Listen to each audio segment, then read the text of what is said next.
Loudly, say Allahu Akbar. Very well, Abu Yasin. Oh, sorry, good. Allahu Akbar. Yes. That is very good. Where are you from? Ayman, where are you from? Excuse me, Mr. Speaker. Where are you from? He said from London. You're from London? Yes, mashallah, he's from London. How old are you? How old are you, Ayman? How old are you? How old? How old? How many years are you? This was You speak English? You don't speak English? Speak English for me. I'm speaking English. No. Yeah? No. What do you mean, no? No. Yes, I am. No. Yes. No. Yes. No. Yes. No. What language am I speaking then? No. No? What language is that? Chinese? I'm going. Fair enough. You're going to have to take it whatever you are. At this one point, no. At this one point, I don't believe it. I believe that my faith is based on hard evidence. I believe that it's based on my own logic, my own understanding. It's not a blind faith, because I don't think that's a faith at all. It's your mind. It's your mind. It's your mind. I have. It's your mind. No, but if you're saying it is based on logic and understanding, and you I don't understand everything. Yeah, but I mean the fundamental, the core of it, the concept of the Trinity, I mean, is something which Christian theologians, having tried to explain it, gave up and say it's a divine mystery. So this is the very core of the religion. You know, so to talk about logic and rationalism after your very fundamental concept, you know, is irrational. It's irrational in the sense that, you know, when you add three things together, you don't get one, you get three. So this is the fundamental irrationality that is here. You accept by faith. You accept by faith. And accepting it by faith, that's another thing. That's nothing that can be argued. But, you know, when we were talking before about, you know, Jesus dying, the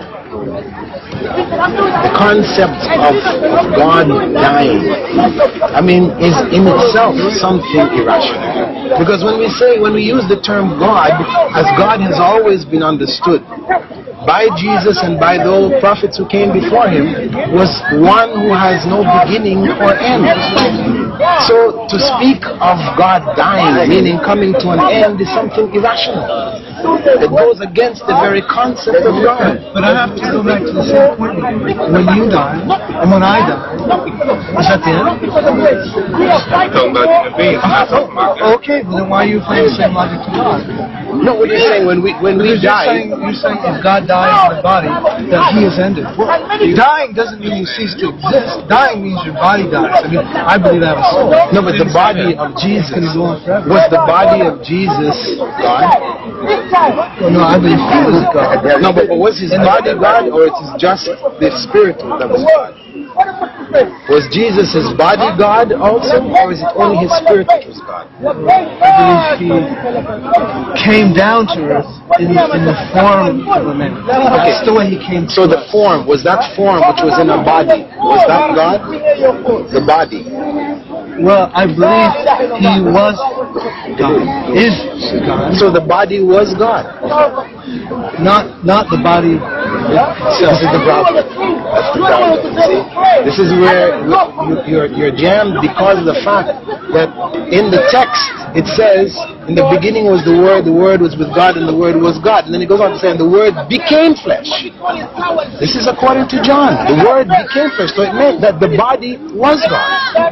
Yes, that's what that meant. But because of the problem which exists intellectually right now for you, you want to make that separation. And this has led in the church history to major upheavals, major breaks between Eastern Christianity, Western Christianity, over the same issue of was Jesus God in the body and the spirit? Jesus was God, and how could he save himself from the Romans? Could he die? And he's not even a God, he's just a prophet. God sent him to set people right.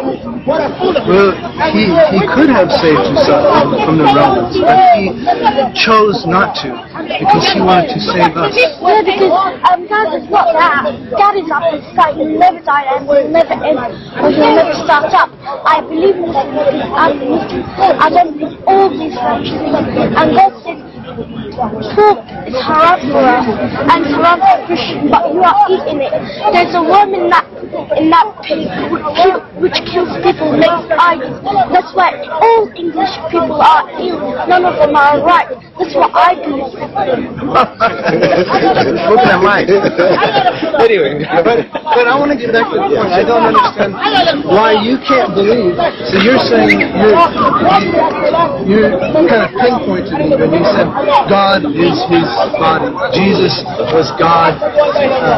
His body was God. Meaning either whole God, complete God, or was God, infused within a part of his creation, meaning that the body was created, but then God, the soul, filled that body and then moved around. So when the body died, it was the body dying and not God. That's, I can accept that one. But this is where it seems that you're coming from. Let me tell you something. I don't know, maybe you ever heard Christians say, there's a lot of things I don't understand. I mean, there's things about Christianity, about life, about God, that I don't understand. In some ways, I'm glad that it's so, because if he's such a small God and I can understand everything there is to know about him, I have a real problem. That's not the kind of God, that's not God to me. It's not right. And so, in some ways, there's things I don't. I can understand the Trinity. I can understand three persons one God. I can understand relationship. I can understand the relationship between a father and a son. That is something I can understand. I can understand that God, a loving God, God, a loving God, will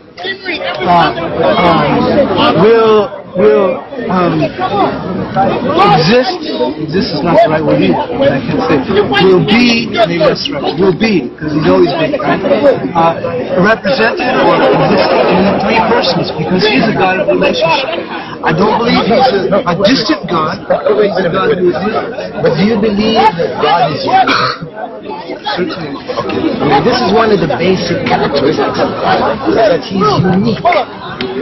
He is not like the things that he creates.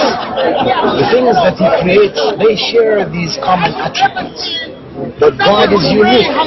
So when you speak about God being a Trinity, being three persons, being having parts, in fact, you see, then you're making God like his creation. Yes, we have aspects of our creation is like that. We have steam and ice, and we have water. We have the tree with its branches and its roots and its trunk. This is God's creation. But the only unique being is God. And he is not in the form of his creation. What you're doing when you're trying to say that he has his personality, you can understand it. You can understand why? Because yes, it exists amongst us. We are divisible. We have parts. We have aspects. We have an emotional being. We have an intellectual being. We have a spiritual being. These are human characteristics. These are the characteristics of his creation. This is not God. God is unique. He is God in the fullest sense. And part of that uniqueness is not have multiple personalities. We put people away in the hospital because of their multiple personalities. We say they're sick. This is considered sickness, multiple personalities. Human beings have that. This is not God. God is one God. The same one God who Jesus worshipped. Who we fell down on his face in the Garden of Gethsemane, falling down on his face in worship of that God. The same God who Abraham and Moses fell down on their faces and worshipped. One God. He should be worshipped, I agree. God is almighty. But I have this question for you. I mean, do you believe you have a relationship, some sort of relationship with God? Yes. With God. Okay, now, how is this relationship? I mean, is your only relationship to Him that you obey His commands and you serve Him? He's your master, you're His slave, and you're just obeying His commands. That's the only relationship. I turn to Him in my time of need. I call on Him. I try to remember Him, to guide me, to be aware of Him, that the fact that He's looking over me, He's aware of what I'm doing to help to guide me aright. I seek His grace. I know that it's only by His grace that I can attain salvation from this life. No, but I have a personal relationship. Okay, but I have this question too.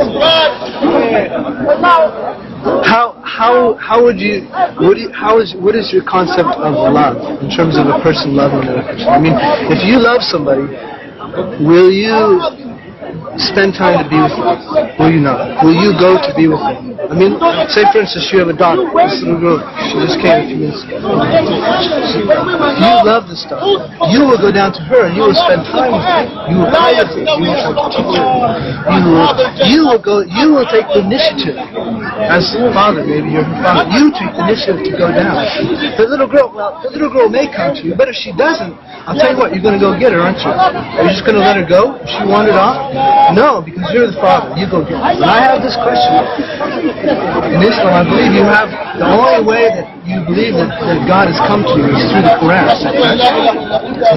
Through the Quran and through the Hadith and through the Quranic, through the teachings of Islam. Is that correct? Is that the only way that God has come to you? Is just through the books of the Quran? What do you mean come to? Inshallah, we can pray. Well, I'm just thinking, how did He come to you? I mean, how did God reveal Himself to human beings? So He revealed Himself to human beings through the prophets. okay, through the prophets. But I have this in my mind. Is that Through the prophets, all of the prophets. that you know as a man or as a father, the way you would treat a daughter, the way you love her, the way you would chase her if she was running away. You would not wait for her to come to you if she was going to get hurt. You would go down and get her. Or even if she did something wrong. This little girl you love, maybe this little girl accidentally did something wrong and hurt somebody. You would even go pay the person that your little girl hurt, because you want your little daughter back to you, right? You might do that. That's a love. That is love. I believe God is the God of love, and I think He's given more than just the Quranic teaching and the last prophet. But it's not just that. It's also stated in the Quran that when God created Adam, the time of the creation of Adam, all of that creation, all of the human beings who would exist in this world were created at the same time in the spiritual form, and they were made aware that God was their Lord. So the revelation is a reaffirmation of that consciousness. So every human being who was born has as a part of his nature, a consciousness of God. The society may deviate that individual or whatever, but that is there. Also, God sends signs to every human being throughout his life, throughout his or her life. So it's not that the person is left alone, that it's only okay if you open the Quran or you open the scripture that you're going to see the signs of God. No. The signs of God are all around us. They're within ourselves. When we reflect in our sleep, in our dreams. How many times people have dreams which bring them into some kind of a sense of reflection and search for the truth because it came in a dream. Where did that come from? So the issue of God, leaving human beings, you don't look at God as having left human beings, but to now to try to compare again. When we talk about God being unique is unique in the fullest sense that you do not compare God in His relationship to His creation to you in the relationship to your daughter, where you have to go to your daughter because that's the only way. You cannot come in her dreams. You cannot reveal yourself to her in your dreams. God can. You see, so I'm saying that you cannot put that as a part of her psyche. There's so many limitations that you have. So you are forced to come to her. Whereas God doesn't have to become one of us to come to us. But you know what? I want to come to my daughter. I love my daughter. I want to come. And I'll tell you what, if I could communicate to my daughter in dreams and signs, and maybe even you can't. That's what makes God cannot. unique. But if I had the choice, I want to come to her directly. But the problem, I love her. I want to come to. I don't want to give her dreams. But the problem with that is that in that example that you're giving, where you're trying to link it now with Jesus and God becoming manifest here, then you have a problem with all the generations that came before. So you're going to then say that God didn't love those earlier generations. He only loved the generations which came from Jesus' time and onward. When God became Jesus, became a man and came amongst people, now He is loving and kind to the human race and to those coming after. But all those who came before, He was not. So this way now you put God in a position of being unfair. But no, you see, where's the sense is the point that where we're coming from, you see, everybody is equal. It's the same for everybody. Everybody is born with that same consciousness. God reveals in everybody's psyche, in their dreams, their signs in their lives. Everybody has that sense of equality. We all can find God. But for you, you've made it very unique in the specific point in time and history, which then denies all of the other people who came, who didn't have the chance. All the people on this earth today who have never come across Christianity, who have never heard about Jesus, who have never heard. There are many, many people in different parts of the earth. So what? So God is not loving them also. So, but see, I agree somewhat with what you said before about this implanted thing we have in us. So we want to worship God. We want to love God. We have something in us that seeks God. We're spiritual beings. Spiritual being means somebody who seeks to worship. We want to worship. We know. And I believe I think maybe you were saying something about this creation. I mean, you look at creation all around. Springtime is incredible. It's incredible. I just look at it, it's so beautiful, and it tells me about God. And if I'm in some country, some place maybe where I don't have a Bible, sure, there's no Bible. There's no one has ever said anything about Christianity. But you know what? If I'm seeking, not everybody is seeking, but if I am, I will see it in the creation. Because God is in the creation. We can all agree. It's just amazing. Signs of God are there. It's amazing. Sure. We can be amazed. Sure, but you see, the point is that in the system that you're following, you've already said that without accepting Jesus as your personal Savior, that you can never inherit the kingdom of God. So that person who has never had access to the Bible and to hear about, he can find God in the creation, etc. And then he, according to Islamic teachings, he becomes a Muslim. He becomes one of the worshippers of God. Whereas in your case, no, he is lost. You see? And this is the universality. The religion of God is a universal religion. It is not restricted to a particular set of people who have only heard about this particular individual, etc. The universality of the religion of God, this is essential. And this is the justice and the fairness of God with mankind, and also an expression of His love. Do you understand? I don't know if you understand. Please correct me if I'm saying something you know already. But do you understand what Christians believe about what the church is? Maybe you don't know, because sometimes there's misinformation. Christians, I'll say you're asking, right? Okay, I'll say that it depends on what Christian you are. The Eastern Orthodox have one view. The Western have another. The Protestants have one view. The Catholics have another. The Seventh-day Adventists have another view. The born-agains have another. So when you're saying, what do Christians believe about the church? God knows, brother. You have to go and find out which Christian are you talking about. If you want to tell me about your Christian, your version, okay, tell me your version. But I'll bring somebody from this audience here, who has another version of what the church is. Well, I mean, I just want to share with you. Yeah, I'm sure you got. Everybody, give us your version. We saw another version of Islam down here. Are you Christian? What? I'm a Christian. Which Christian you are? I'm a believer in Jesus Christ. I go to a Baptist church, but I'm not a Baptist. Which Baptist, Protestant, Baptist.